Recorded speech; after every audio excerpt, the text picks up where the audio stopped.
is good, YouTube? Quinn Wade Basketball Analysis coming to you with a quick video. I wanted to let you guys know I got some new merchandise available, not just t-shirt anymore. I got different type of t-shirt, different type of shirts and logos that you can purchase on my spread shirt, and also hoodies now.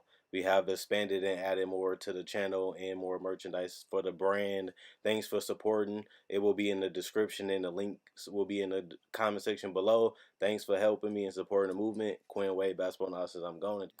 What is good, YouTube? Quinn Wade Basketball Analysis coming to y'all with a quick video. We're gonna talk about Ben Simmons switching to power forward. I know this was a topic that everybody been talking about for the last 2 weeks, just because Ben Simmons will be starting there, and we all know that Shea Milton is most likely going to be the starting point guard. What they have said so far, things possibly could change, but that's the direction Brett Brown and his coaching staff are going in.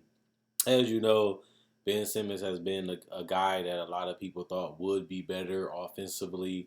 He chooses still not to take mid ranges. He still chooses not to take threes, and it's frustrating to the coaching staff, probably, and to the players, and to everybody that want him to score. But I will agree with him. A lot of people critique and criticize his game, and he still is an all-star for the second consecutive year. He might not be a superstar right now as a franchise leading guy, but he is a guy that a lot of people say, I want Ben Simmons. If I can get rid of Joel Embiid or Ben Simmons, some people are making an argument that they now would get rid of Embiid and keep Simmons and put him around a bunch of shooters. But also, Ben Simmons has become an elite defender to a lot of people, being able to guard bigs and guard guards and wings because of his length and athleticism and just strength.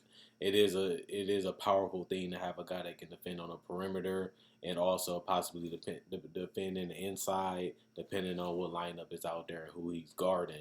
But Ben Simmons has found ways to really, expand his game in other ways, even though he hasn't really upped his numbers dramatically throughout the last 3 seasons. They're around where they always have been, which will tell you that he hasn't improved, but his IQ has improved. And just small little things throughout his career he has gotten better at. I still want him to be a better free throw shooter, which he has shown signs that he can do it. He just hasn't been able to do it consistently from game to game and inside a long period of games where he gets fouled for going to the basket or in transition. It'll be good to cash in on more of those free throws. Ben Simmons has always been a pass first guy, which I said that was one of his biggest problems. He's very cool, laid back, but he doesn't have that aggressiveness and that nastiness in him. Even though it don't make him a terrible player, it would also make him a better player, just because the better offensively you are, the easier it is for you to open up passing lanes and opportunities for your teammates, as it puts the defense in, tough situations where they have to double or help, which means somebody's going to be open. You just have to find that person. If Ben Simmons was just a little bit more aggressively offensively, which he has shown that he could, he has shown that he can have a decent post-up game. He has shown that he can get to the basket against a lot of players. And he has shown that he can also have good footwork and finishing around the basket. So he has shown flashes that he can be a threat offensively. He just doesn't have that mentality in his head to really go out there and get it every single night, every single possession, which is why he hasn't really turned into that top 10 player that his body, his athleticism, and touch would suggest he can be, outside the fact that he just chooses not to shoot at all. And that's something that has hindered their offense. It has made them more guardable, and it has made them just a little bit more predictable, knowing that Ben Simmons most likely isn't going to attack. Ben Simmons is going to find ways, even if he gets sagged off of, he will still refuse to take shots. So who covering him and what type of scheme they running on him. And that's one thing that I like about Brett Brown, was making the adjustment to put Jimmy Butler with the ball primarily in his hands, because Jimmy Butler is way more aggressive. He looks for his shots. He got a variety of ways he can put the ball in the basket, and it just makes them tougher knowing that you have Joel Embiid and you have Ben Simmons that can be in those areas that if you double team or help, they can get the ball and catch alley-oops and finish around the rim strong.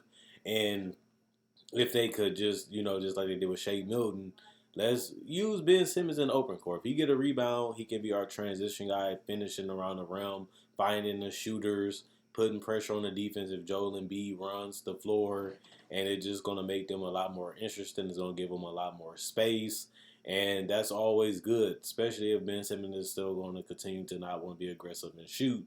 They have to find a way to win games, and we know that the playoffs is all about matchups. If you can find a matchup or you can find a critique to your team and just outsmart the opposite coach, that just helps you get to the next round. And Big Brett Brown is already going in saying that the way we have played this year has been disappointing. We have struggled on both ends of the course to be consistent. We have struggled to be an elite team, even though a lot of people figured that they would be this year. The chemistry, even Tobias Harris has admitted that it hasn't been good. And then on top of that, you just look at the situation where, yeah, they're not a terrible team, but they also not a team you're afraid of. Joel Embiid numbers has regressed. Ben Simmons has been basically a similar player without no huge changes on the offensive end. And you just wonder what this team could be if they played the right way and they had the right personnel around Ben Simmons and Joel Embiid. There was one game away, 1 minute away from going possibly to a game 7, and they did. Now it's just about trying to get to the Eastern Conference Finals, taking those small incremental steps of trying to get to the top. And I feel like they aren't terribly far, but it's just hard to see them with these guys not really developing the way they should be, these guys not fitting and playing the way they should be, and just having immaturity problems also, and just having commitment to wanting to be great. They have become all stars, but they haven't really took their game to that top 5 level that Joel Embiid and Ben Simmons is capable of doing, and that has really squandered and hurted this team ceiling. Like, this team should be way better than they was. They continue to find ways to put pieces around this team and change the way they play, change the personnel, and they just haven't found a way to become a dominant elite team in the NBA like a lot of us thought they would when they drafted him and Embiid and other guys and made the trades. Yeah, I know they wanted to keep Jimmy Butler. Yeah, he may have been the perfect fit, but it's a reason why he left, and it's a reason why he could have been in a situation with all his talent, and instead he chose to go to Miami with less talent than this team, and they have performed better than this team all season, even though this team has more talent than them on paper and by names, I should say. So this is going to be interesting to see, can Shake Milton continue his 3-point shooting. He shot well in the G League and other seasons in college, so his 3-point shooting has been documented. It has been proven. It has a track history, has a resume on it. So he's not just a streaky shooter. He has shown that he can be an elite sniper when locked in and engaged and put in the right spots in the offense. And Ben Simmons has shown that he can be one of the better finishers and one of the best playmakers and passers when he does have the ball in his hands. And he's more of a threat by the basket than having the ball at the top of the key because, like I said, he chooses not to score or shoot really. So it really puts no pressure on the defense unless he's going straight to the basket, which he does. But even then, he's not really a guy that continues to attack each and every possession if he has the opportunity. But he is what he is, and he still is a great player, and I'd rather have him than other all-star point guards in this league. He is a top 10 point guard in this league when he is healthy because he did have a serious back injury, and that could really derail your career. But other than that, I'm curious to see how this Philly team mesh. Will the Shea Milton really make a big difference?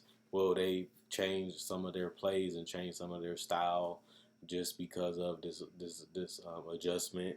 And hopefully Shea Milton, a guy that had to work and fight his way to stay in the league, hopefully he can be a big difference maker for this team and give them what they need the most, which is spacing for Joel Embiid and Ben Simmons to be able to operate and play their games. Plus, Ben Simmons is not a terrible post player.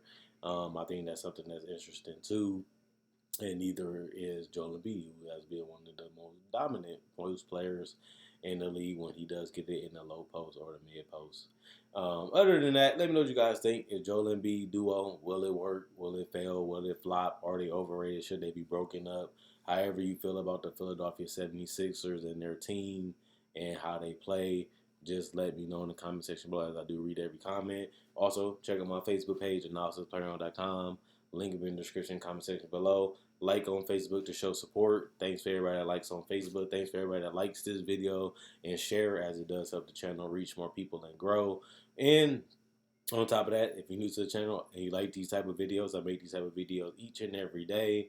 And at the end of the day, I make discussions about rookies, breakdowns. If you like footage type of games, I got that already on my channel. I got over 1,000 videos on this channel, and you can check them out and pick and see which one you want to and enjoy it. And if you do, I don't see why you wouldn't subscribe. But I do offer breakdowns of players, rookies, and legends, even summer league breakdowns. I do cover the NBA draft, trade deadline, free agency, NBA playoff prediction, which will be coming up in a little bit as they are about to resume. And all those things are free on YouTube. And hopefully you guys continue to watch them and enjoy them. Coin Wave Basketball Lost. I'm out. Enjoy your Saturday. Enjoy your Sunday. And then it's back to the work days. So hopefully you guys are doing great, doing well. And thanks for checking out this video. And I'll be back with another video tomorrow. Also, like I said, I make videos each and every day. So if you like these type of videos and you like breakdowns, this is the channel for you. Other than that, I'm gone.